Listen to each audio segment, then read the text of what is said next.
পাকিস্তানকে ১৯৭১ সালের অমীমাংসিত সমস্যাগুলো সমাধানের তাগিদ জানিয়ে ডক্টর মোহাম্মদ ইউনূস বলেছেন, এগুলো সমাধান করে ঢাকা ইসলামাবাদ সম্পর্ক দ্রুত এগিয়ে নিতে হবে, কারণ এটা দুই দেশের মানুষের জন্যই গুরুত্বপূর্ণ।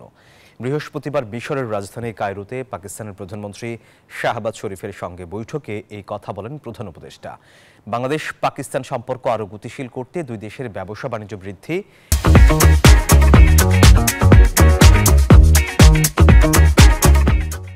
নিয়মিত ক্রীড়া ও সাংস্কৃতিক প্রতিনিধি দল বিনিময়ে ঐক্যমত্য হন দুই নেতা। বৈঠকে ঢাকা এবং ইসলামাবাদের মধ্যে কৌশলগত অংশীদারিত্ব গড়ে তোলার আহ্বান জানান প্রধান উপদেষ্টা। গুরুত্ব দেন দক্ষিণ এশীয় আঞ্চলিক সহযোগিতা সংস্থা সার্ক পুনরুজ্জীবিত করার বিষয়ে।